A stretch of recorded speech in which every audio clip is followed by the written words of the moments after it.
Hey guys, welcome back to Clownfish TV. This is Kneon, not here with Geeky Sparkles in this video. We're going to talk about Doctor Who though, so please stick around for talk about Doctor Who. Yeah, I don't really care much about Doctor Who, but I love looking at numbers and I love looking at where things are at within fandoms. And Russell T Davies' return to Doctor Who has been very polarizing for a lot of reasons. It does seem like they're ham-fistedly trying to shove the message into every episode while simultaneously trying to please fans. It's very bizarre. We bring David Tennant back because they know that's going to get people back on board with Doctor Who, but then they immediately throw David Tennant's doctor under the bus and have him get lectured about pronouns and all of that, and being told that he was much smarter when he was a woman. You know, in the very first episode, they bring him back, and then, but yet we still can't quit him, because when he regenerates at the end of the specials, he doesn't actually regenerate, he bigenerates, and Ncuti Gatwa's doctor coexists alongside David Tennant's doctor, and it's all very confusing. But whatever is going on here with Doctor Who, audiences do not seem to be liking it as much as I think they probably had hoped.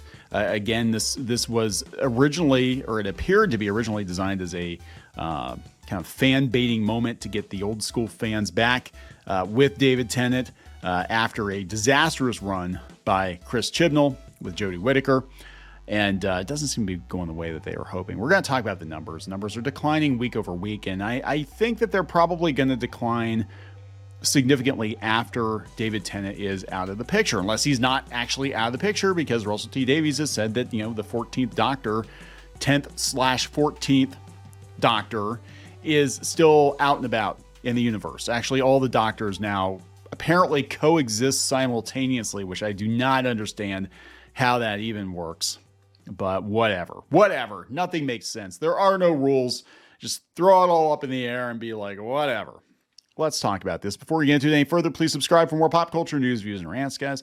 No woohoos today, I'm sorry.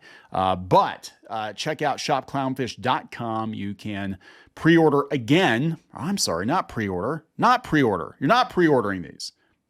They're in stock. Yes, they're in stock now. You can grab copies, secure copies of previously on Clownfish TV and Crimson Wren Volume 1, the graphic novels. Both of these seem to be received pretty well by the people that purchased them. We have a bit of each left. Crimson Wren we have a little bit more of, because we're holding some back for the Crimson Wren second campaign previously on Clownfish TV. We don't have nearly as much of, but that one we also were trying a new printer, and we didn't want to go all in until we saw if the printer could do good work, and they did very, very good work. One is a hardcover, one's a soft cover. You can grab one or both if you go out to shopclownfish.com. I'll also put a link in the comments section, I think. So yeah, Doctor Who, the specials, 44% on Rotten Tomatoes so far. Audience score, critics love it, of course. Lots of talk about how it's the biggest UK drama launch of the year so far. And it was kind of, sort of, when it first launched. The first episode, The Star Beast, did pretty well, but week over week, the viewership started to drop. And I think The Star Beast definitely turned a lot of people off when they dragged David Tennant's doctor. You know, I think when they dragged David Tennant's doctor, that's when things definitely came off the rails.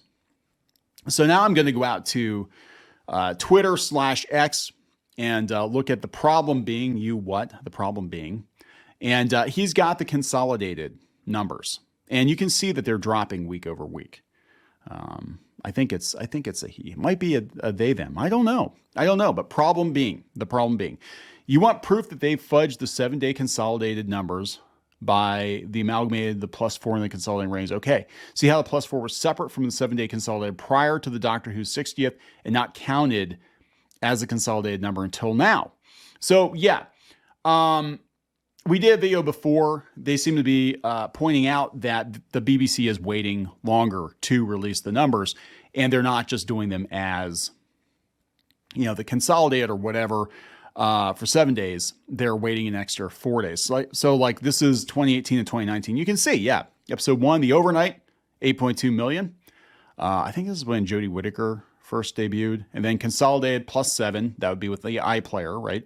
10.5 million, and then +4. they add another couple 100,000. Right. But you can see Jodie Whittaker is like dropping off a cliff here too. By the time we got the special, currently, the Doctor Who specials with David Tennant and Russell T Davies back in the TARDIS are lower than the first season of Jodie Whittaker's Doctor, which is not good. Yeah, we're getting down into definitely Whittaker territory here. Maybe that was her second year. Is there a second year? First year? I don't know. But yeah, you can see how far down we've gone, right? But you can see what they did before. They would do the overnight, the +7, then the +4.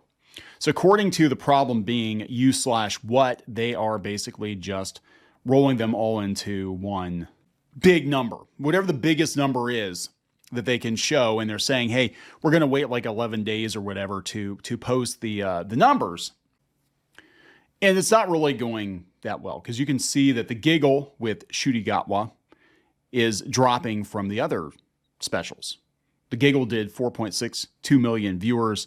That's down from 4.83 million from the second special, The Wild Blue Yonder, and down from the 5.08 million from the first, The Star Beast.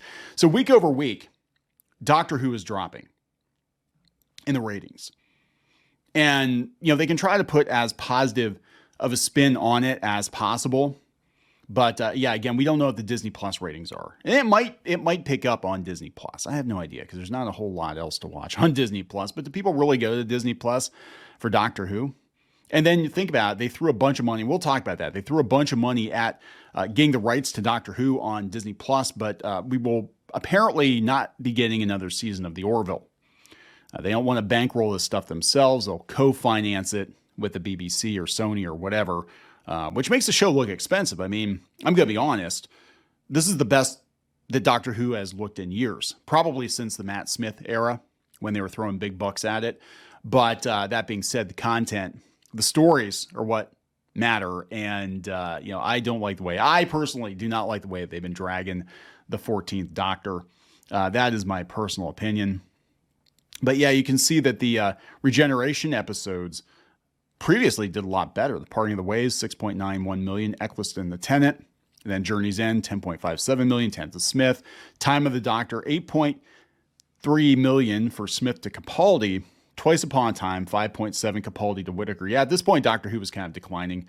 The Power of the Doctor, 3.7 Whittaker to Tennant again. And the Giggle, 4.62 Tennant to Ncuti Gatwa. So it went up a little bit from the end of Whittaker's era, but it's not great. It's really not great. So this guy, the Thing King, says RTD is busy inflating those figures too, with no proof where they're coming from. Where is this? I don't know where this is coming from exactly, but they said, Davies said, I think it's a busy world now. There's Stranger Things, there's Marvel, there's Star Wars. It's a noisy fantasy world. That's the defining difference between now and 2005.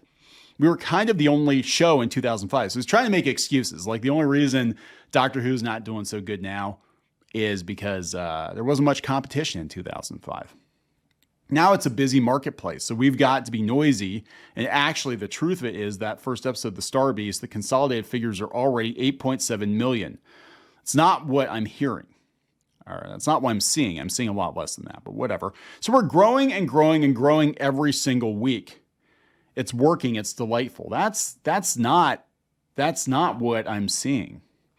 I'm seeing the numbers drop every single week. And I think after David Tennant is out of the picture, they're going to drop off a cliff. Unless Ncuti Gatwa surprises us and he winds up being the best damn Doctor ever, and the show winds up being the best it's ever been.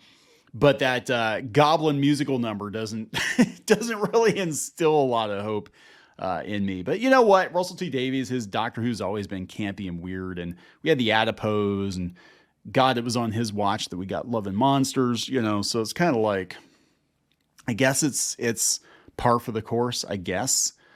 So back to Disney Plus, back to Doctor Who, back to the amount of money that they're dealing with now. Deadline has this story that Doctor Who producer Bad Wolf gets $54 million boost from an unusual deal to make the BBC sci-fi series.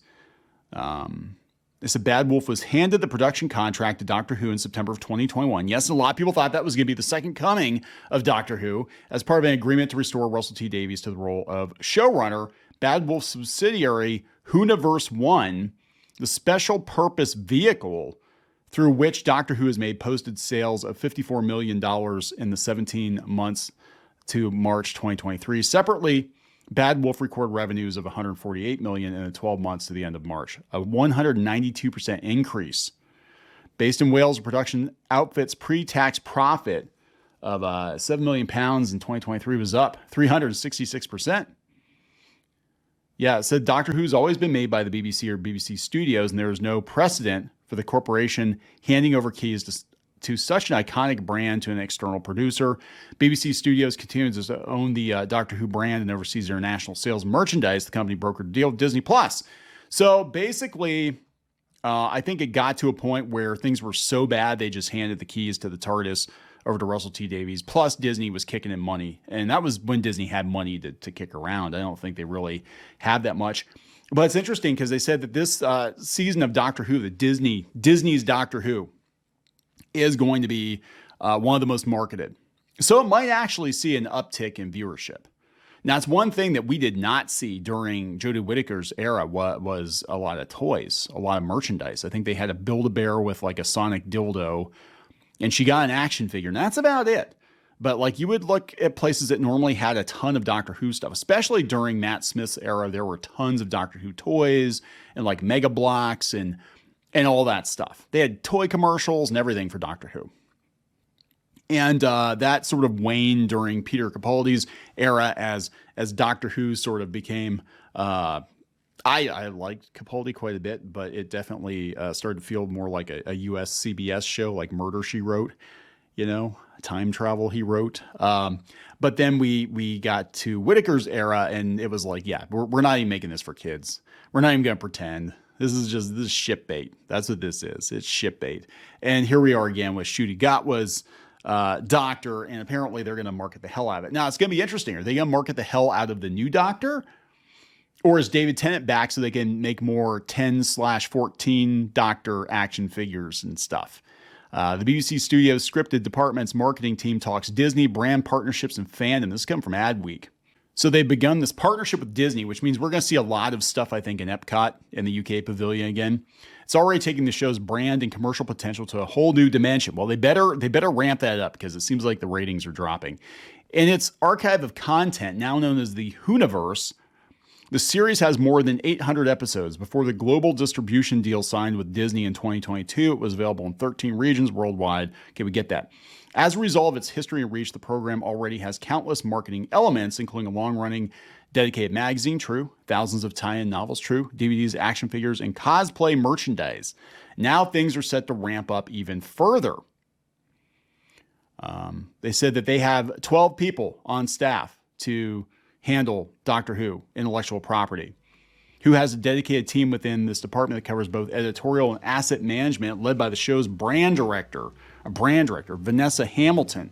She's been with the show for almost 6 years, stepping into the leadership role in April 2022 as discussions around its 60th anniversary were beginning. So they'll probably just have a lot of nostalgia bait. They'll probably have a lot of like classic Doctor stuff, I would think. So, yeah, they're definitely going to ramp up. I mean, look, Disney's involved. They're going to make all kinds of merch. I can't wait for like the Young Doctor Adventures on Disney Channel or something. I don't know. I don't know what's going to happen. But it does seem like a lot of old school fans are feeling that the show is no longer for them. And maybe it isn't. I personally don't think the show's for me. I just kind of like to point and laugh and be like, you had one job to bring the old fans back, and you made sure you alienated them right out of the gate.